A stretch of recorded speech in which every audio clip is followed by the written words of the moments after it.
Sesaat lagi Anda akan menyaksikan Damai Indonesiaku, dipersembahkan oleh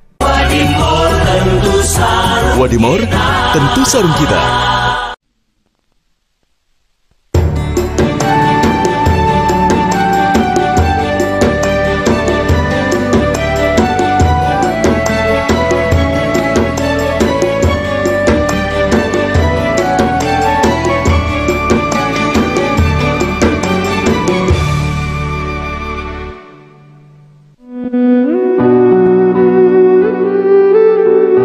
Berbakti kepada kedua orang tua atau dalam Islam disebut birrul walidain, hukumnya fardu ain atau wajib. Bahkan berbuat baik kepada kedua orang tua adalah salah satu amalan yang paling dicintai Allah, sebagaimana hadis yang diriwayatkan oleh Ibnu Mas'ud radhiyallahu anhu. Aku bertanya kepada Rasulullah sallallahu alaihi wasallam, amalan apakah yang paling dicintai oleh Allah? Rasul menjawab, salat pada awal waktunya. Kemudian apa lagi? Nabi menjawab, berbakti kepada kedua orang tua. Kemudian aku bertanya kembali, kemudian apa lagi? Jihad fi sabilillah. Ibnu Mas'ud mengatakan, beliau terus menyampaikan kepadaku amalan yang paling dicintai oleh Allah. Andaikan aku meminta tambahan, maka beliau akan menambahkan kepadaku. Hadis riwayat Bukhari dan Muslim. Salah satu bentuk birrul walidain adalah menjaga dan merawat orang mereka sudah berusia lanjut, di mana kedua orang tua membutuhkan perlakuan yang lebih baik karena keadaan pada saat itu sangat lemah. Namun justru banyak dari kita sering lupa dan abai terhadap orang tua di masa-masa tua mereka, baik dikarenakan kesibukannya bekerja dan mengurus keluarga serta rumah tangganya sendiri. Ada pepatah yang sering kita dengar, satu orang ibu bisa merawat 10 orang anaknya, namun 10 orang anak belum tentu bisa merawat seorang ibu. Ya, pepatah ini menggambarkan bahwa seorang ibu mampu merawat dan membesarkan anak-anaknya dengan penuh kasih sayang sampai anaknya dewasa dan sukses. Namun seorang anak sering merasa berat dan terbebani ketika merawat dan menjaga orang tuanya ketika mereka sudah tua dan sepuh. Padahal ganjaran merawat orang tua amat luar biasa, mulai dari melancarkan segala urusan, kemudahan rezeki, hingga balasan surga di akhirat nanti. Hal ini disebabkan ridha Allah terletak pada keridhaan orang tua. Jika orang tuanya ridho dengan kebaikan dalam kehidupan anak-anaknya, maka Allah pun menurunkan karunia-Nya tersebut. Abdullah bin Umar radhiyallahu an meriwayatkan Nabi sallallahu alaihi wasallam bersabda, ridha Allah tergantung ridha orang tua dan murka Allah tergantung murka orang tua. Hadis riwayat Tirmizi dan Ibnu Hibban disahihkan oleh Syekh Al-Albani. Lantas, bagaimana seharusnya sikap dan tugas kita terhadap kedua orang tua kita, khususnya yang sudah berusia lanjut dan membutuhkan perhatian kita? Apakah benar merawat orang tua akan memudahkan rezeki? Mari kita simak penjelasannya dari guru-guru kita dalam Majelis Ilmu Damai Indonesiaku siang ini. Selamat mengikuti.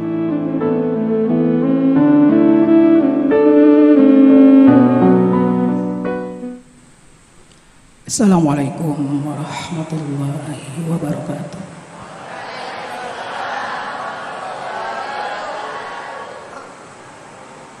A'udzu billahi minasy syaithanir rajim.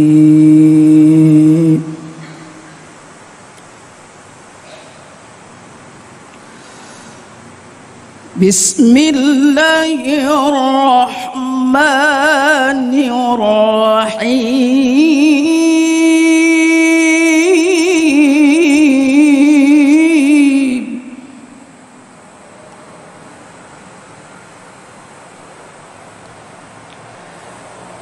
Wa qada rabbuka alla ta'budu illa iyyahu wa bil walidain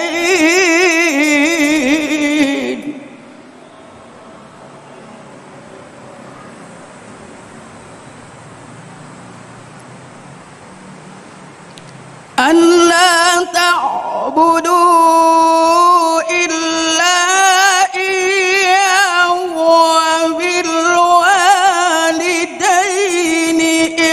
ihsana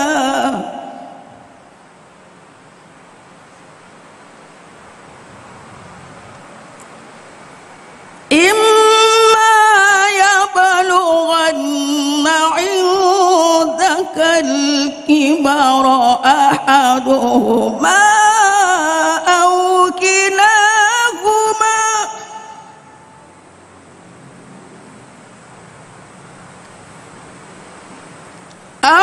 كلاهما فلا تقل لهما أف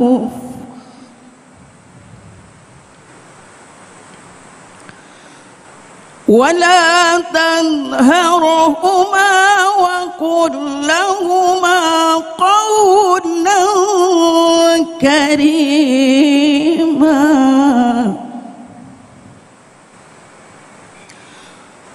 واخفض لهما جناح الذل من الرحمة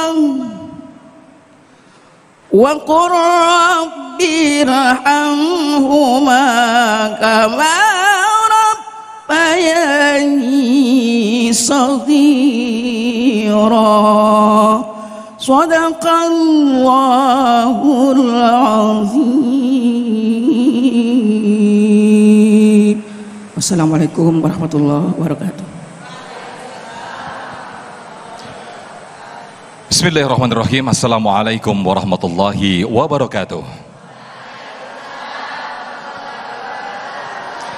Alhamdulillahirabbil alamin, hamdan ni'amahu wa yukafi mazidah, walakal hamdu walakal syukruh. Allahumma salli ala Sayyidina Muhammad wa ala ali Sayyidina Muhammad. Segala puji bagi Allah. Pemirsa, kita kembali dipertemukan dalam Majelis Ilmu Damai Indonesiaku. Tema yang kita angkat pada kesempatan siang hari ini berkaitan dengan apa yang disampaikan oleh qori'ah kita tadi, berkaitan dengan birrul walidain atau berbakti kepada orang tua. Mungkin selama ini kita hitung-hitungan terhadap berbakti kepada orang tua berkenaan dengan rezeki kita. Selama ini kita mengeluarkan rezeki kita kepada untuk orang tua, namun justru yang terjadi kita hitung-hitungan mengenai rezeki kita.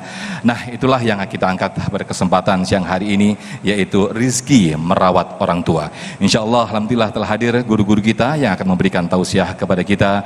Ada Habibana Habib Ahmad Al-Kaf, kemudian Ustadz Ridho Febri, dan guru kita Ustazah Muawana.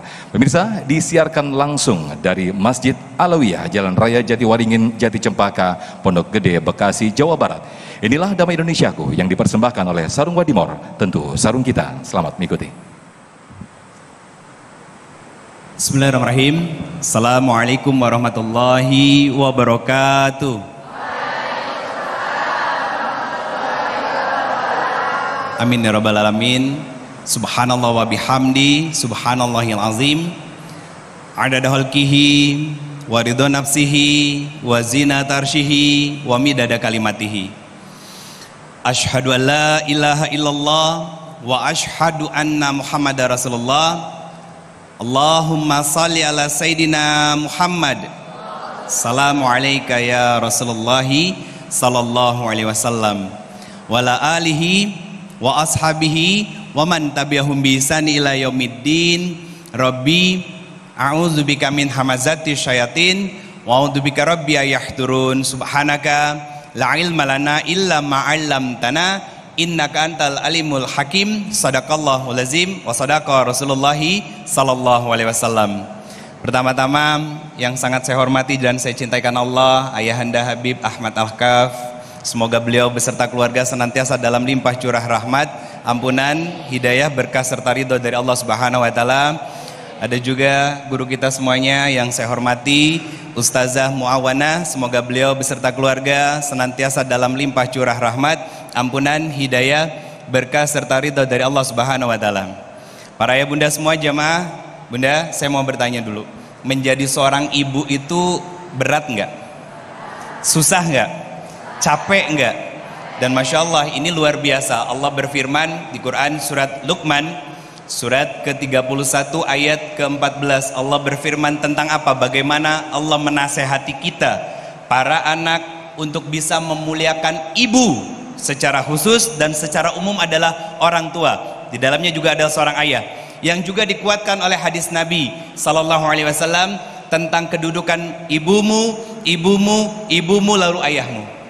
Apa yang disampaikan oleh Allah Subhanahu wa taala di Quran surat Luqman ayat 14, wahnan ala wahnin wa fisaluhu ibumu yang sudah mengandung dengan susah payah yang sangat luar biasa, rasa sakit yang terus bertambah ketika hamil, usianya semakin besar kandungannya, tidur miring susah, tidur tengkurap mustahil. Akhirnya apa yang terjadi? Malamnya begitu terbatas untuk istirahatnya. Begitu lahir bahkan rela menukar nyawanya agar kita lahir tumbuh bahagia. Banyak orang tua yang bisa melahirkan 10 anak, melahirkan kebahagiaan, mendidik mereka dan membesarkan mereka dengan kasih sayang, tapi 10 anak itu belum tentu mampu menjaga merawat ibunya yang hanya seorang diri. Banyak di kota-kota besar, orang tuanya yang sudah semakin sepuh ditempatkan di panti-panti jompo, di tempat yang tidak seharusnya karena tidak nyaman. Karena apa? Seharusnya orang tua berada dalam pengawasan seorang anak. Itu kenapa syariat Islam memberikan sebuah kaidah bahwa merawat orang tua wajib hukumnya bagi kita, anak-anaknya. Kenapa? Karena sebab mereka lah kita lahir ke muka bumi ini. Karena sebab dan kasih sayang mereka lah kita tumbuh menjadi anak-anak. Bahkan dalam doa yang disampaikan di Quran surat ke-46, surat Al-Ahqaf ayat ke-15, Rabbi auzi'ni an ashkura ni'mataka allati an'amta alayya wa ala walidayya. Bahkan di awal ayatnya Allah menyampaikan apa? Tentang bagaimana seharusnya kita bersikap kepada orang tua kita. Bahkan di bagian tengahnya disempurnakan dengan doa yang sangat luar biasa. Apa? Bentuk syukur kita kepada Allah. Kenapa kita harus bersyukur kepada orang tua kita? Sebagai bentuk syukur kita kepada Allah Subhanahu wa taala, kalau tanpa mereka tidak pernah kita lahir ke muka bumi ini. Tanpa pendidikan mereka, tanpa jerih payah mereka, tanpa lelah dan letihnya mereka mendidik, membesarkan kita, bahkan menghujani kita dengan kasih sayang dan perhatian dari mereka, kita nggak akan bisa menjadi seseorang seperti sekarang. Bahkan seorang sahabat Abdullah bin Mas'ud mengatakan pernah bertanya kepada Rasulullah SAW tentang 3 amalan yang sangat dicintai oleh Allah Subhanahu wa taala. Maka Rasulullah SAW menjawab apa? Yang pertama adalah as-salatu ala waqtiha. Yang kedua, birrul walidain. Yang ketiga, jihadun fi sabilillah. Posisi birrul walidain berada di tengah-tengah antara as-salatu ala waqtiha, berarti hablum minallahnya kita kepada Allah, dan bahkan di Quran surat ke-17 ayat 23 bahwa kedudukan berbakti, berbuat baik kepada orang tua di usia mereka, apalagi yang sudah semakin senja dan sepuh, posisinya berada tepat setelah hubungan kita dengan Allah, ketaatan kita kepada Allah. Artinya tidak akan pernah ada nilainya di sisi Allah sebagai berbagai macam ibadah yang kita kerjakan kalau ternyata kita sebagai seorang anak masih menggoreskan luka dan sakit hati di dalam hati-hati dari orang tua kita, terkhusus adalah seorang ibu. Dan bahkan jihad kita, bekerjanya kita, belajarnya kita, cari nafkah, cari kekayaan, cari keuntungan, cari kehidupan, tidak akan pernah ada nilainya di sisi Allah Subhanahu wa taala kalau seandainya kita pun masih membuat orang tua kita menangis karena ulah dan perilaku kita. Suatu ketika Ali bin Husain bin Ali bin Abi Thalib pernah dipuji oleh seseorang. Beliau dipuji dengan kalimat, "Wahai Ali, engkau adalah sebaik-baiknya anak dalam berbakti dan baktimu kepada orang tuamu. Tapi kenapa aku tidak pernah melihat kamu makan bareng dengan ibumu?" Masya Allah. Teman-teman semuanya, apa yang disampaikan oleh beliau? Beliau mengatakan, aku tidak mau makan bersama ibuku karena aku takut mengambil makanan yang sudah dilihat oleh ibuku. Sebegitu besarnya seorang anak harus menjaga adab dan bahkan memelihara akhlak dan perilaku kita kepada orang tua. Karena apa? Murkanya Allah itu ada pada marahnya orang tua kita, dan ridhonya Allah ada pada ridhonya orang tua kita. Maka membahagiakan, menjaga, merawat orang tua kita itu sebuah kewajiban yang harus kita tunaikan. Kita lakukan sebagai seorang anak, sebagai wujud dari terima kasihnya kita kepada Allah. Lewat terima kasihnya kita kepada siapa? Kepada orang tua kita. Berbuat baik kepada mereka dalam semua keadaan, dalam semua aspek kehidupan. Kenapa? Karena tidak ada jimat yang paling luar biasa di sisi Allah kecuali keberkahan yang lahir karena bakti kita kepada orang tua kita. Baik, terima kasih Ustadz Ridho Febri, Masya Allah, yang telah memberikan pemaparan kepada kita semuanya. Betapa rasa sakit ibu kita ketika mengandung kita selama 9 bulan, bahkan bertaruh nyawa ketika melahirkan kita. Namun alih-alih merawat orang tua, namun justru kita membawa orang-orang tua kita ke panti jompo. Nauzubillah summa nauzubillah. Nah, sesaat lagi pemirsa, guru kita Ustazah Muawanah akan memaparkan bagaimana ada nilai-nilai yang mulia di sana ketika kita merawat kedua orang tua kita. Sesaat lagi tetaplah di Damai Indonesiaku yang dipersembahkan oleh Sarung Wadimor, tentu sarung kita. Baik, terima kasih pemirsa, Anda kembali di Damai Indonesiaku. Pemirsa, seperti apa yang tadi disampaikan oleh guru kita Ustadz Ridho Febri, ada ridho Allah ketika orang tua atau ayah ibu kita ridho kepada kita. Nah, selain itu ada nilai-nilai yang mulia ketika kita berbakti kepada orang tua, keutamaan berbakti kepada orang tua. Itulah yang akan disampaikan oleh guru kita Ustazah Muawanah. Selamat mengikuti. Silakan Ustazah.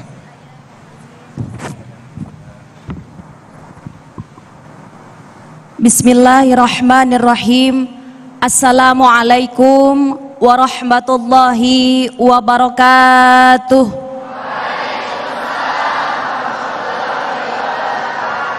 Alhamdulillah, alhamdulillahilladzi bini'matihi tatimmus sholihat.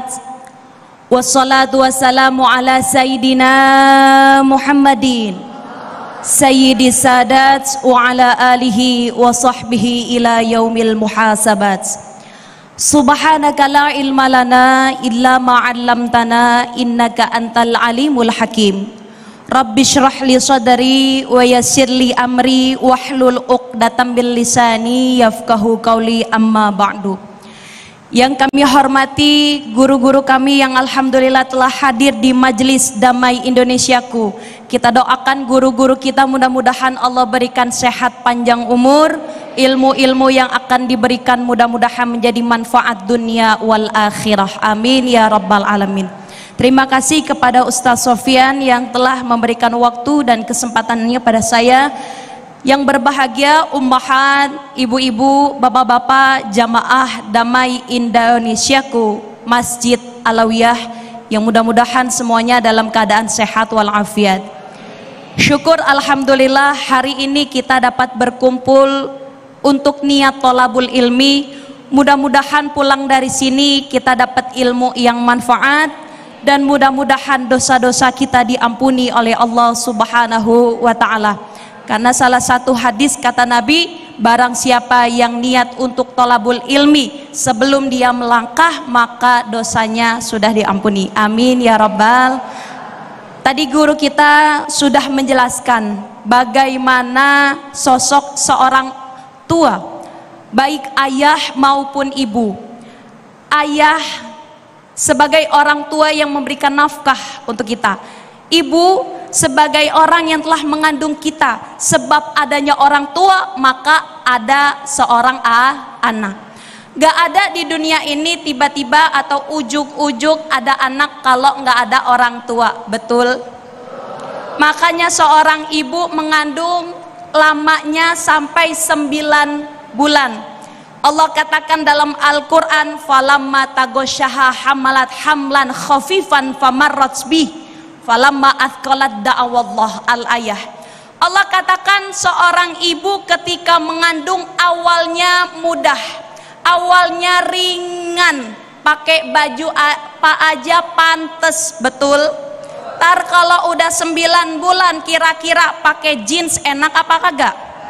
Makanya tadi guru kita bilang kalau seorang ibu ketika lagi hamil tidur kanan, tidur kiri, apalagi tengkur, itu perjuangan orang tua. Satu orang tua bisa ngurus 10 anak, tapi belum tentu 10 anak bisa ngurus satu orang tua. Betul apa betul? Makanya berbaktilah seorang anak kepada orang tuanya, karena banyak sekali keutamaan, banyak sekali fadilah, banyak sekali ganjaran yang Allah berikan kepada seorang anak yang merawat dan berbakti kepada orang tua. Dalam Al-Quran, Allah perintahkan kepada kita semua untuk berbakti kepada orang tua disandingkan dengan perintah beribadah kepada Allah. Allah katakan dalam Al-Quran, wa'budullah wa la tusyriku bihi syai'a wa bil walidaini ihsana.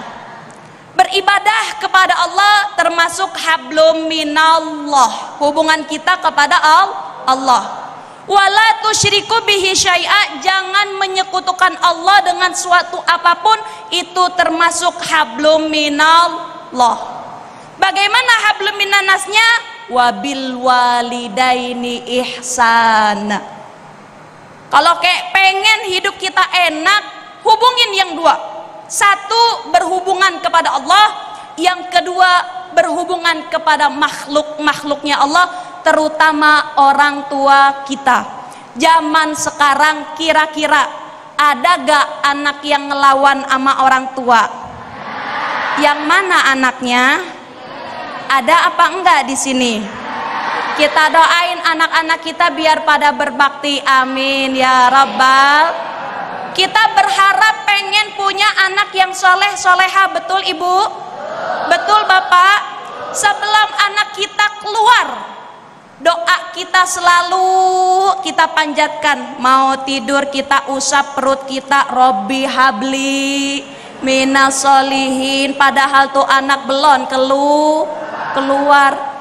Saking pengennya orang tua seorang anak biar mencetak jadi anak yang soleh dan soleha.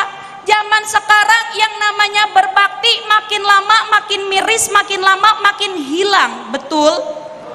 Karena kepintaran si anak-anak tersebut. Oleh karenanya di zaman sekarang, tadi Ustadz sudah mengatakan, banyak orang tua yang sudah tua renta ditaruh di mana ibu? Panti asuhan apa panti jompo? Kira-kira ibu-ibu pulang dari sini pulang ke panti jompo, mau apa kagak? Sedih gak bu? Pasti seorang ibu sedih. Udah lama ngerawat anaknya, ujung-ujungnya hidup terakhirnya di panti jompo. Padahal Allah dan Nabi Muhammad SAW sudah mengatakan bahwasannya anak yang merawat dan berbakti kepada seorang ibu dan seorang ayah, dia banyak dapat pahala dan ganjaran. Apa pahala dan ganjarannya? Yang pertama, berbakti adalah amal yang paling dicintai Allah Subhanahu. Ada seorang sahabat bertanya kepada Rasul, ya Rasulullah, ayul amal ahabbu ilallah. Wahai Rasulullah, amal apa yang paling dicintai oleh Allah? Rasul menjawab, yang pertama as-salatu ala waqtiha, thumma birrul walidain, thumma al-jihadu fi sabilillah. Ada 3 hal yang bikin Allah cinta dengan amalan seseorang. Apa aja? Yang pertama, sholat pada waktunya. Ibu-ibu udah pada sholat? Bapak-bapak udah sholat asar? Belum sholat asar ya? Lalu yang kedua, amal yang sangat dicintai, yaitu birrul walidain, berbakti sama orang tua. Dan yang terakhir, amal yang paling dicintai oleh Allah, berjihad, baik dengan tenaga, pikiran, atau dengan apapun. Mudah-mudahan dalam kehidupan kita ada amal yang bisa kita amalkan yang mana mengundang cintanya Allah Subhanahu wa ta'ala. Lalu yang kedua, kalau kita bisa merawat orang tua kita, apalagi orang tua kita sudah sepuh, maka akan memanjangkan umur kita dan akan diberikan rezeki yang bertambah. Amin ya rabbal. Ibu mau umurnya panjang? Ibu mau umurnya panjang? Sampai berapa tahun? Kita kepengen hidup panjang umur, berkah rezeki, betul? Nabi katakan, man ahabba ayyumaddalahu fi rizkihi. Siapa orang yang kepengen rezekinya nambah, umurnya barokah, maka falyabirru walidahi, berbakti sama orang tua, falyasil rahimahu, dan sambung silaturahmi. Dulu ada seorang sahabat, dia bercerita mengenai seorang ayah yang sudah tua renta, ibu sekalian, kemudian punya 4 orang anak. 4 orang anak ini berunding, saudara-saudaraku, nih ayah kita udah sakit-sakitan, kira-kira siapa yang mau ngurus ayah kita? Yang lain gak ada yang jawab, cuman satu yang jawab, ya udah saya aja yang ngurusin orang tua sampai wafatnya. Tapi ketika sudah sampai wafatnya, anak itu tidak diberi warisan sedikit pun. Dia bilang apa? Saya ikhlas, saya redho, saya cinta kepada ayah saya karena saya ingin berbakti kepada orang tua. Insya Allah nanti ceritanya akan disambung di seksi tanya jawab. Terima kasih. Baik, terima kasih Ustazah Muawana. Kita akan dengarkan cerita selanjutnya di segmen tanya jawab. Tapi nanti di segmen berikut pemirsa, Habibana Habib Ahmad Alkaf akan menyampaikan bagaimana rizki kita ketika kita merawat kedua orang tua kita. Sesaat lagi tetaplah di Damai Indonesiaku. Baik, terima kasih pemirsa, Anda kembali di Damai Indonesiaku. Merupakan jihad fisabilillah adalah salah satu keutamaan ketika kita merawat kedua orang tua. Itulah tadi yang disampaikan oleh guru kita Ustazah Muawana. Lalu bagaimanakah rizki kita ketika kita merawat kedua orang tua? Insya Allah akan dijelaskan selengkapnya bersama guru kita Habibana Habib Ahmad Alkaf. Fadal Habib. Bismillahirrahmanirrahim. Assalamualaikum warahmatullahi wabarakatuh.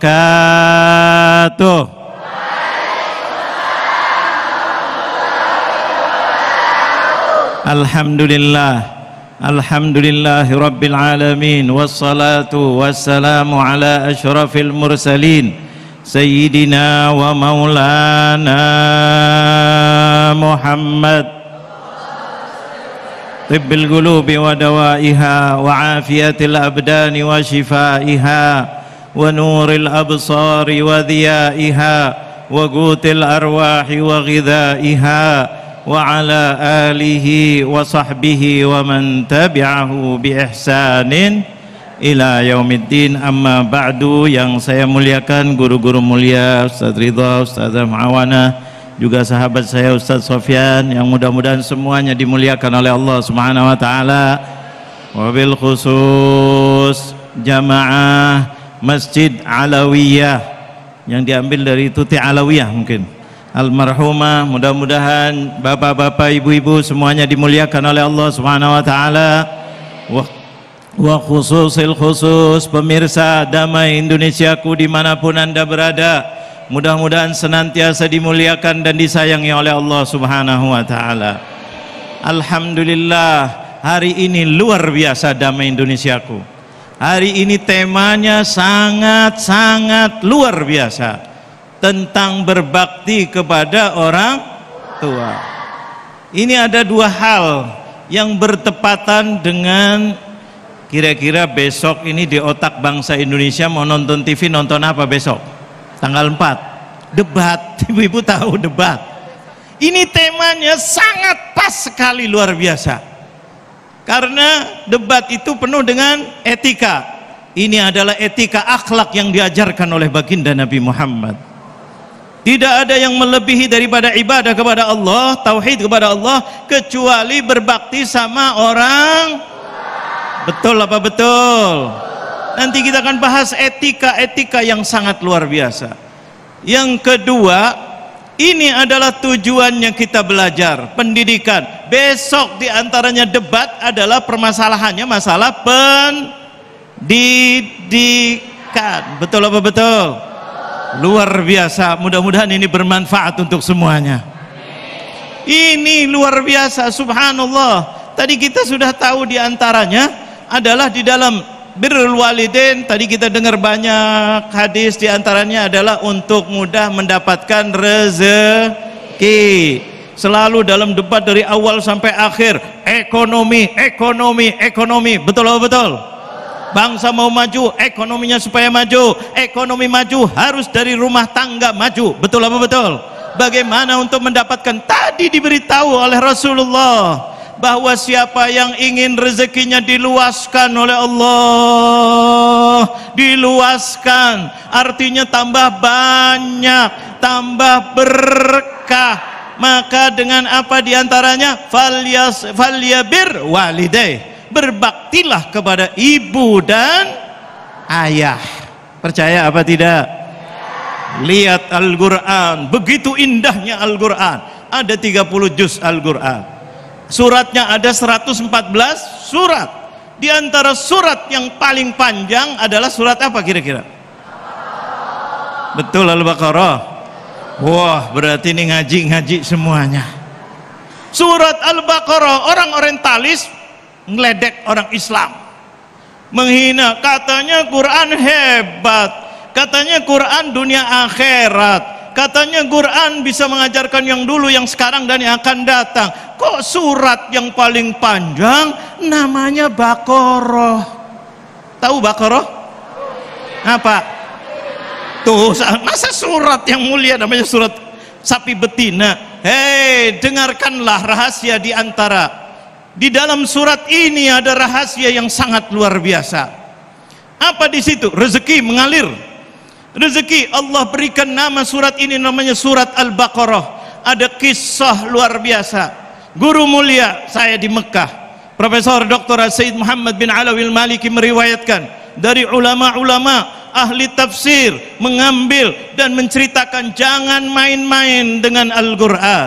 Allah tidak memberi nama Al-Baqarah kecuali ini adalah rahasia untuk kalian wahai manusia. Ada apa kejadian? Dulu ini Quran lagi menceritakan Bani Israel. Bani Israel, tahu Bani Israel? Di mana? Jangan bilang di Klender. Di sono tuh Bani Israel dulu orangnya tukang luar biasa. Kejadian luar biasa, ada seorang ayah dan seorang ibu dan seorang anak kecil. Ayahnya soleh, ibunya solehah, anaknya soleh, luar biasa. Suatu saat ayahnya orang biasa, istrinya solehah, taat sama suaminya, anaknya taat luar biasa. Akhirnya ayahnya tidak punya apa-apa kecuali punya Baqarah tadi, sapi kecil, masih kecil, sapi itu kecil, subhanallah. Kemudian ayahnya pengen untuk siapa ayah itu kepengen? Selain ibu kepengen untuk anaknya, ayah juga kepengen untuk siapa? Kok pada diam? Nggak pernah dapat bagian dari ayah. Tuh, ayahnya kepengen untuk anaknya nanti kalau besar, tapi ayahnya sudah merasa sakit. Jangan-jangan umur saya pendek. Bilang sama istrinya, wahai istriku, aku kepengen ninggalkan sesuatu untuk anakku nanti. Istrinya bilang, oke, sayang, masa untuk anak ditolak? Apapun dibuat oleh ibu dan ayah untuk kebaikan. Betul apa betul? Luar biasa. Akhirnya Allah mengajarkan diberi nama ini karena itu. Akhirnya bapaknya mengatakan, Bu, saya mau titip sama Allah. Mau titip sama siapa ini? Sapinya masih kecil, pengen untuk anak-anaknya kalau masa depan barangkali perlu. Ini ada harta warisan, mau titip sama siapa? Ditaruh sama ibu, takut ibunya perlu ini itu, terpaksa dipakai dulu, ataupun ini, atau ada yang nipu atau ini. Maka dia beriman kepada Allah, lari ke hutan, minta kepada Allah Jalla Jalaluh, ya Rabba Ibrahim, ya Rabba Ismail, ya Rabba Ishaq, aku minta ya Allah, aku punya seekor sapi ini yang kecil, aku pengen titip kepadamu ya Allah, aku mau lepaskan di hutan ini ya Allah, mudah-mudahan nanti kalau besar untuk anakku ketika beliau sudah memerlukannya ya Allah.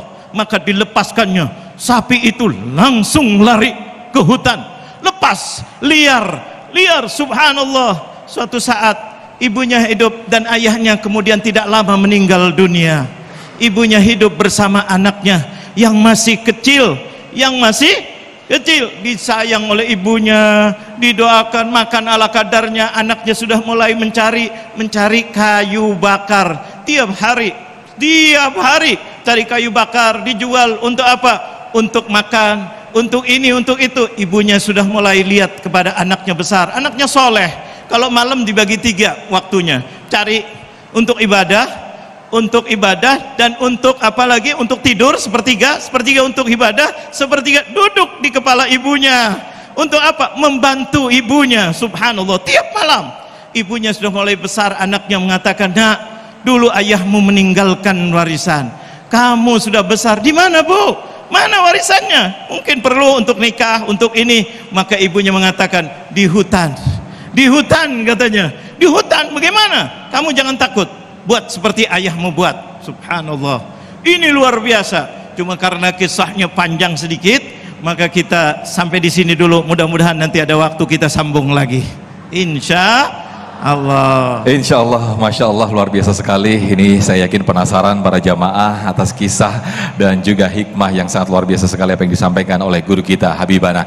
Nah, nanti akan kita bahas lebih dalam lagi, termasuk tadi kisah yang disampaikan oleh guru kita Ustazah Muawana. Nah, saya akan undang ini di sini para jamaah yang sudah hadir. Ini Habib dan juga guru ternyata bukan hanya orang tua, dan juga ini anak-anak yang ini insya Allah real sekali. Dan ini relate sekali berkenaan dengan apa yang dengan berbakti kepada orang tua. Baik, saya undang untuk jamaah yang sudah menyiapkan pertanyaan. Silakan, nanti insya Allah akan dijawab oleh guru-guru kita. Silakan, dengan Ananda siapa ini? Assalamualaikum warahmatullahi wabarakatuh. Waalaikumsalam warahmatullahi wabarakatuh. Perkenalkan, nama saya Natasha Aulia. Saya berasal dari Pondok Pesantren Khusus Yatim Asy-Syafi'iyah. Afwan, sebelumnya Ustazah, saya mau nanya, kata Ustadz tadi ridho Allah tergantung ridho orang tua. Bagaimana jika seorang anak ingin melakukan suatu hal kayak mau merantau ke luar negeri dan orang tuanya melarang, tapi anaknya tetap kepada pendiriannya, terus orang tuanya bilang terserah dan meridhoinya hanya setengah hati, apakah Allah masih ridho terhadap anak itu? Begitu saya, terima kasih. Baik, terima kasih. Ini pertanyaan sangat menarik sekali dari santriwati kita. Insya Allah akan dijawab oleh guru-guru kita sesaat lagi di Damai Indonesia. Kami akan kembali.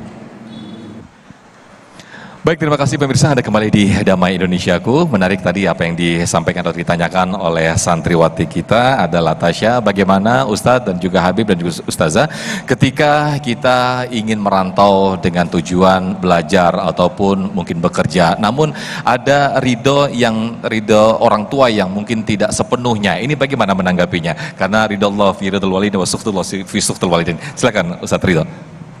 Bismillahirrahmanirrahim. Baik. Merantau, kalau mungkin kaitannya dengan cari nafkah, kalau menurut saya secara pribadi, kalau memang harus mengorbankan waktu bersama dengan orang tua, saya berpikir bahwa waktu dengan orang tua itu tidak lama.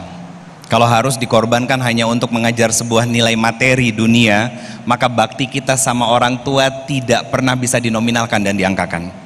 Beda halnya kalau misalkan dengan kita belajar, misalkan ke Mesir, ke Turki, ke Yaman, kemudian ke Saudi untuk kita belajar, maka yang paling utama dan paling penting adalah pastikan niat kita dibarengi dan diimbangi dengan istikharah kita. Karena apa? Saat Allah ridho terhadap pilihan kita, maka orang tua kita akan rela dengan kelapangan hatinya untuk mengizinkan kita belajar dimanapun, terutama di luar negeri. Tapi kalau udah urusannya dunia, sebaiknya kalau menurut saya secara pribadi lebih baik tetaplah tinggal di Indonesia, karena khidmat sama orang tua itu tidak pernah bisa dinominalkan dan diangkakan oleh apapun. Allahu a'lam bishawab. Baik, mungkin Ustazah Muawani bisa menambahkan berkaitan dengan ridho setengah hati tadi yang disampaikan oleh Ananda kita, ridho orang tua kepada kita. Ini bagaimana? Apakah juga berpengaruh terhadap kesuksesan kita? Karena bisa jadi ini ridho dari Allah juga setengah ini. Bagaimana Ustazah Muawana? Baik, saya menjawab dengan sebuah kisah aja. Ada sebuah kisah yang datangnya dari seorang syekh. Beliau ini adalah syekh di kampungnya. Ketika itu beliau ingin pergi haji. Ketika ingin pergi haji, beliau hanya punya orang tua satu-satunya, yaitu ibunya. Ibunya sudah sakit-sakitan. Akhirnya beliau minta izin, wahai ibu, saya ingin melaksanakan haji. Padahal kalau menurut pikiran kita, haji adalah suatu ibadah yang baik dan semua orang pasti mau berhaji. Namun ibunya tidak mengizinkan, lantaran satu, karena usianya sudah renta, yang kedua sudah sering sakit-sakitan, sedangkan anaknya hanya satu-satunya. Akhirnya Syekh ini tetap pergi haji walaupun seorang ibu hanya setengah hati memberikan izin antara boleh dan antara tidak. Karena kalau dibolehin ibunya cuma sendirian, tapi kalau nggak dibolehin beliau pengen pergi haji. Akhirnya seorang syekh tersebut pergi haji, dan di tengah-tengah kampung ada satu masalah, yang mana ada seorang maling, yang mana maling itu ternyata kabur ke sebuah masjid, yang mana di masjid itu ada seorang syekh yang ingin pergi haji. Syekh nggak tahu apa-apa, syekh lagi melaksanakan sembahyang, lagi melaksanakan sholat, kemudian maling itu ngumpet di sebuah masjid itu, Ustadz. Ketika ngumpet, warga melihat hanya ada syekh, dan warga nggak tahu kalau itu adalah seorang syekh yang alim. Akhirnya ditangkap syekh tersebut, mohon maaf, dicongkel matanya dan kedua tangannya dipotong oleh masyarakat karena diakui sebagai pencuri atau maling di kampung tersebut. Padahal beliau bukan pencuri. Ini karena ada ketidakrelaan orang tua ketika ia ingin berangkat pergi. Akhirnya ketika matanya sudah dicongkel, kedua tangannya sudah tidak ada, baru syekh itu mengatakan, saya adalah seorang syekh di kampung ini. Akhirnya warga kaget, Masya Allah, ternyata yang kita kasih hukuman adalah seorang syekh. Warga nggak ada yang tahu. Akhirnya menyesal dan minta maaf kepada seorang syekh. Apa yang diminta oleh seorang syekh? Wahai warga-warga, tolong kembalikan aku ke kampung halamanku, yang dimana di sana ada orang tuaku yang sudah tua renta. Akhirnya dikembalikanlah syekh oleh warga setempat ke rumah ibunya. Didapati ibunya di sana sudah tua renta dan melihat seorang syekh dia tidak kenal. Kenapa tidak kenal? Tangannya sudah tidak ada, matanya sudah dicongkel, jadi tidak kenal. Kata ibunya, engkau siapa? Wahai ibu, saya ingin makan. Beliau nggak jawab kalau beliau adalah seorang anaknya. Wahai ibu, saya mau makan, bisa gak saya makan di rumah ini? Apa kata ibu?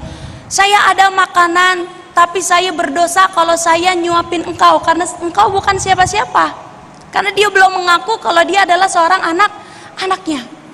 Akhirnya anaknya, seorang syekh tersebut mengaku, wahai ibu, aku adalah anakmu yang dulu ingin pergi haji, tapi hanya setengah hati engkau izinkan. Inilah yang Allah berikan kepadaku.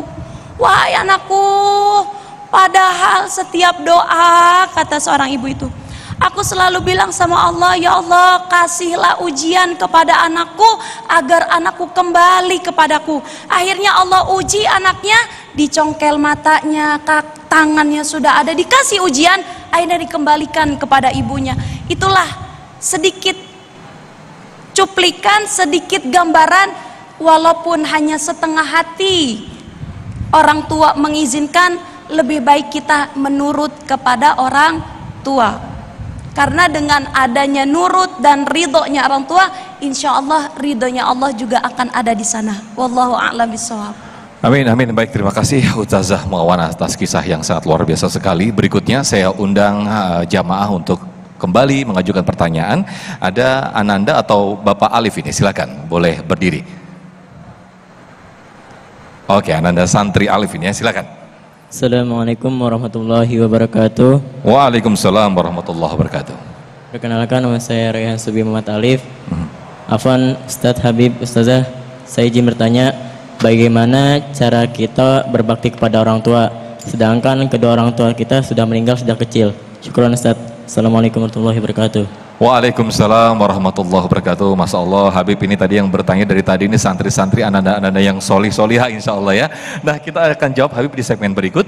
Tetaplah bersama kami di Damai Indonesiaku yang dipersembahkan oleh Sarung Wadimor, tentu sarung kita. Baik, terima kasih pemirsa, Anda kembali di Damai Indonesiaku, masih dengan tema yang sangat menarik sekali, rezeki merawat orang tua. Ada ananda kita, santri kita tadi menanyakan, ada santri Ananda Alif ya. Bagaimanakah ketika kita cara bakti kita kepada orang tua kita yang sudah meninggal? Silakan Habibana. Bismillahirrahmanirrahim. Ini tadi pertanyaan dari Ananda Alim, ini luar biasa, bahwa menunjukkan insya Allah beliau akan berbakti sama orang tuanya walaupun sudah wafat. Dulu pernah kejadian zaman Rasulullah.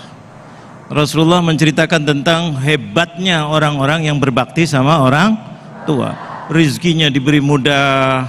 Seperti tadi ringkas tadi kisah tentang surat Al-Baqarah. Itu apa? Ceritanya langsung sedikit sebelum kita jawab itu. Ya, itu subhanallah, ibunya mengatakan, "Nak, ayah kamu ninggalin warisan." "Mana ibu? Mana? Kepengen." Apalagi nggak punya. "Ada di hutan," kata ibunya. "Kamu panggil itu sapi itu dengan nama Ya Rabba Ibrahim, Rabba Ismail, Tuhannya Ibrahim, Tuhan Ismail seperti ayah kamu." "Baik ibu." Anaknya patuh luar biasa. Pergi ke hutan, panggil, "Wahai sapi dengan nama Tuhannya Ibrahim, Tuhan nama Ismail, datanglah kamu." Tiba-tiba datang, udah gede, udah bertahun, besar sapinya, masya Allah. Sapinya indah, cantik luar biasa. Namanya mudzahabah karena warnanya kuning kayak emas-emasan. Akhirnya dibawa pulang, kata nurut. Sapinya nurut, taat. Karena apa? Anaknya taat sama orang tuanya. Subhanallah, sampai di rumah ibunya bilang, "Nak, jual ke pasar untuk modal kamu usaha." Nggak perlu investor nih ceritanya. Enggak. Modal dalam negeri ini, taat sama orang tua. Ini untuk kita ini penting. Bangsa kita ini perlu diajarkan berbakti sama orang tua. Akhirnya anaknya nurut, jual ke pasar. Ibunya lihat berapa ini pasaran. Di dalam kisah itu mengatakan 3 dinar. "Nah, jangan jual kecuali 3 dinar. Dan kamu jangan jual kecuali musyawarat kepada aku dulu. Waktu sudah ada orang mau, sebentar, saya mau beritahu ibu dulu." Sampai ke pasar. Di pasar subhanallah ditawar betul. 3 dinar. Kata orang itu, orang menawar 3 dinar. "Oke, beli." Kata dianya, "Maaf, saya harus izin ibu, beritahu ibu." Kata orang yang beli bilang apa? "Saya kasih double, 6 dinar." Coba, tergiur apa tidak kira-kira? Tergiur. Tapi anaknya taat. "Enggak, saya akan beritahu ibu saya dulu." Pulang dibawa sapi lagi. Ibunya heran, "Nak, enggak laku." "Enggak laku bu, ada 6 dinar." "Hah, 6 dinar?" Kata dia, "Udah, besok kamu ke sana jual 6 dinar. Tapi jangan jual kecuali beritahu aku dulu," katanya. "Ya bu, baik." Anaknya taat sama ibunya luar biasa. Sampai sana 6 dinar. Orang itu ada lagi, "Nah, udah 6 dinar." "Enggak, saya boleh 6 dinar, tapi harus saya beritahu ibuku dulu." "Saya beli 12 dinar," kata dia. Double lagi. Masya Allah. Akhirnya pulang ke ibunya. "Kenapa nak enggak jadi?" "Mbak, 12 dinar bu, 12 dinar. Tapi dia enggak mau musyawarat ataupun saya pulang dulu ke ibu." Akhirnya kata ibu, "Oh tenang, kamu pergi besok tanya sama dia, ini sapi boleh dijual apa tidak." Ini malaikat datang utusan dari Allah membawa rizki. Malaikatnya mengatakan apa? Bilang sama ibu, "Jangan dijual kecuali dengan harga seberat sapi ini emas." Masya Allah, berapa ton coba? Kita lihat dulu kalau lagi kurban tuh, ada gubernur sekian ton, betul? Presiden sekian ton. Ini sapinya gede, dijual dengan emas. Subhanallah, di sisi lain Bani Israel ada orang lagi ribut. Ini kayak sandiwara ini, tapi bukan drakor ya, maaf. Ini subhanallah, Allah skenario di sana Bani Israel ada orang dibunuh. Orang kaya raya konglomerat. Semuanya pada meninggal, anaknya meninggal, istrinya meninggal, dia meninggal, tinggal satu ponakan. Semuanya nunggu hartanya ini warisan. Ponakannya dapat ini. Lama akhirnya nggak dapat, dibisikin sama setan. "Kamu pengen dapat warisan cepat?" "Iya." bunuh punya paman kamu. Hah? Bunuh supaya dapat, nggak ada yang tahu. Caranya gimana? Dibunuh, taruh di sebelahan antara desa ini dengan desa ini, kampung Bani Israel dan kampung lain, supaya bikin tidak ada yang tahu. Malam-malam ditutup di sana. Akhirnya terbunuh, orang kaya terbunuh. Terkenal apa tidak kira-kira? Kono ribut, yang bunuh sebelah sana, kata ini sebelah sini. Tenang, tenang, ada orang satu tenang. Kan ada Nabi Musa.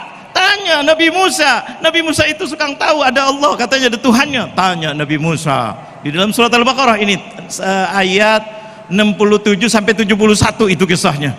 Subhanallah, idh qala Musa liqaumihi, dan seterusnya, yadhbahu baqarah. Akhirnya katanya orang itu, harus cari, katanya, kata Nabi Musa, Allah ya'murukum an tadhbahu baqarah. Allah menyuruh kalian untuk menyembelih sapi. Sapi ini.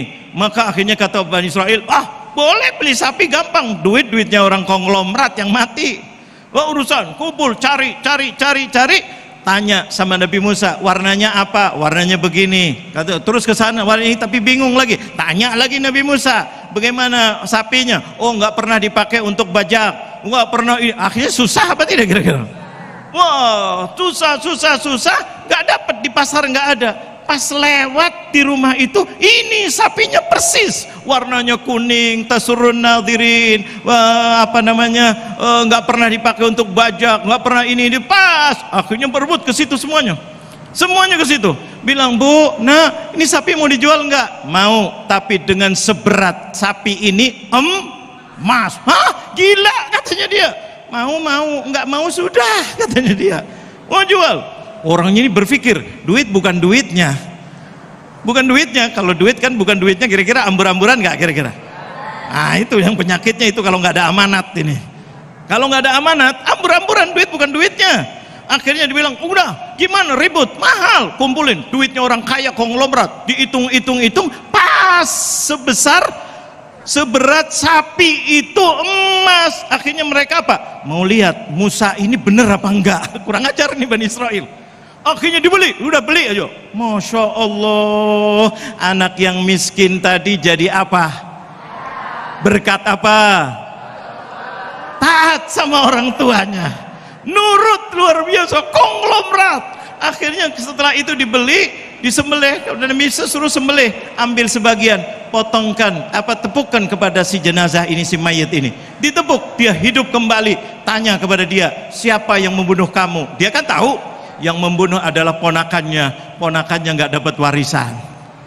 Gara-gara membunuh, rizkinya pindah dari konglomerat menjadi kepada orang yang miskin. Taat sama ibunya, taat sama ayahnya, istrinya taat sama suaminya, rumah tangga yang berkah, menjadi kaya raya dengan secepatnya. Oleh karena itu, Quran surat yang paling panjang dinamakan surat Al-Baqarah. Jangan main-main dengan Al-Quran. Ini orang orientalis, ternyata ekonomi luar biasa. Betul apa betul? Pengen cepat kaya apa enggak? Pengen apa tidak? Berbakti sama orang tuanya. Pengen Indonesia kaya cepat? Pengen maju kekayaannya? Didik anak Indonesia untuk berbakti kepada ibu dan ayahnya. Ini pesan untuk para pemimpin yang akan datang. Didik anak-anak Indonesia untuk berbakti sama orang tuanya. Insya Allah Indonesia akan menjadi berkah. Amin, amin, amin. Amin, Masya Allah. Terima kasih Habibana. Masih ada sedikit waktu untuk sesi tanya jawab ini. Kami persilakan Ibu Robiah Al-Adawiyah ya. Masya Allah, ini namanya seperti sosok sufi wanita yang luar biasa. Silakan Ibu. Bismillahirrahmanirrahim. Assalamualaikum warahmatullahi wabarakatuh. Waalaikumsalam warahmatullahi wabarakatuh.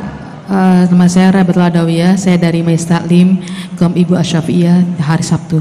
Baiklah, saya ingin bertanya, dalam Al-Quran dikatakan wala taqul lahuma uffin wala tanharhuma wa qul lahuma qaulan karimah. Nah, zaman sekarang ini kita, jangankan anak-anak muda, kita pun yang sudah ibu-ibu, yang sudah usia seperti ini, kadang suka terpengaruh oleh media sosial. Nah, kadang kita kepada ibu kita masih punya ibu, disuruhnya minta ibunya ini itu, tapi tampaknya kita punya banyak acara, misalkan jalan-jalan atau makan-makan sama teman-teman. Dan juga kita punya suami pun juga bagaikan orang tua kita. Nah kita pun pengennya kita jalan-jalan. Nah apakah langsung ke pertanyaan Ibu? Baik. Apa kita melarang menolak maksudnya tadi melanggar larangan orang tua kita, jangan pergi kemana-mana, misalkan begitu, gak usah jalan-jalan, gak usah makan-makan, atau teman-teman atau reuni-reunian, tapi kita pergi gitu. Apakah itu termasuk kata-kata ufin? Gitu. Terima kasih. Assalamualaikum warahmatullahi wabarakatuh. Waalaikumsalam warahmatullahi wabarakatuh. Ustadz Ridho Febri mungkin bisa dijawab. Singkat saja. Bagaimana ketika kita menuruti kemauan kita sendiri, padahal itu kemauan kita baik begitu ya, namun ada larangan dari ibu kita. Apakah itu termasuk ufin tadi, mengatakan tadi? Silakan Ustadz. Selama tidak melanggar dari syariat Allah itu tidak masalah. Silakan lakukan. Karena yang jadi tolak ukur pertama adalah di Quran surat ke-31 Luqman, ayatnya ayat ke-15. Allah perintahkan kepada kita untuk taat kepada orang tua selama tidak mengajak pada sesuatu yang melanggar pada syariat. Saya punya istilah sederhana seperti ini: sesalah-salahnya orang tua adalah sebenar-benarnya anak selama tidak melanggar syariat Allah. Allahu a'lam bishawab. Baik, terima kasih. Ustazah Muawana sedikit mungkin bisa menambahkan di akhir segmen ini, silakan. Baik, banyak cara untuk memberitahu kepada kedua orang tua bahwasannya kita menolak. Cara menolak itu dengan baik-baik dan melihat kondisi kedua orang tua. Dengan melihat kondisi kedua orang tua, bagaimana keadaan orang tua sudah tenang, anak boleh ngomong, "Mah, Pah, baiknya seperti ini dan ini." Jadi ketika orang tua sudah mengatakan, "Jangan kamu begini, jangan kamu begitu," kadangkala anak-anak langsung menjawab. Inilah yang adanya durhaka, bukan yang adanya berbakti gitu. Baik. Jadi dengan adanya ufin, walaupun orang tua udah bilang jangan kesini, nggak boleh ini, nggak boleh itu, anak cukup diem dan iya.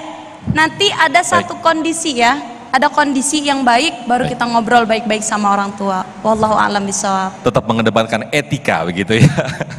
Baik, Masya Allah, terima kasih guru-guru yang sudah menjelaskan kepada kita semuanya. Mudah-mudahan apa yang dijelaskan oleh guru-guru kita tadi menambah keimanan kita, menambah bakti kita kepada orang tua kita. Dan sesaat lagi pemirsa, kami akan kembali, tetaplah di Damai Indonesiaku.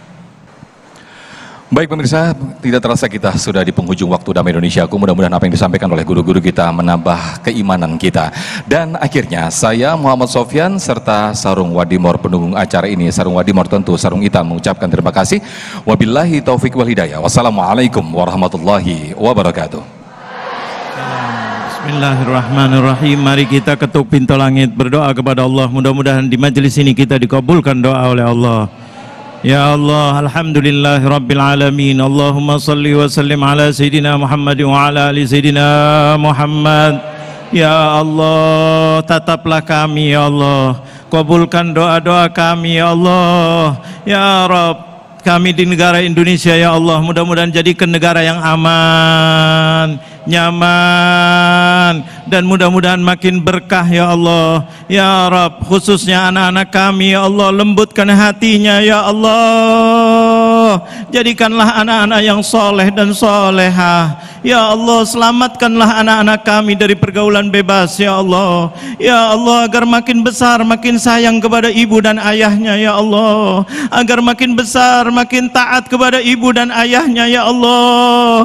Jangan sampai makin besar makin melawan ibu dan ayahnya ya Allah. Ya Rabb, mudah-mudahan jadikan anak-anak yang barokah, anak-anak yang mulia, anak-anak yang bisa menjadi penerus yang lebih baik ya Allah. Ya Allah, begitu juga kami mohon untuk ibu dan ayah kami ya Allah yang masih hidup, mudah-mudahan diberikan panjang umur, sehat walafiat, dan mudahkan kami untuk bisa berbakti kepada ibu dan ayah ya Allah. Apalagi yang sudah wafat, mudah-mudahan kuburannya dijadikan raudhah min riyadhil jannah birahmatika ya arhamar rahimin. Rabbana ighfir lana wa liwalidina warhamhum kama rabbawna shighara.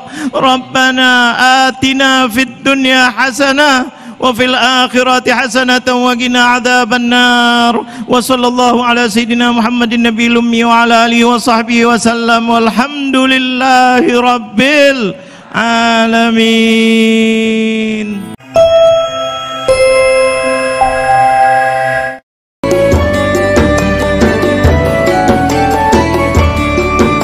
Anda baru saja menyaksikan Damai Indonesiaku dipersembahkan oleh Wadimor, tentu sarung kita.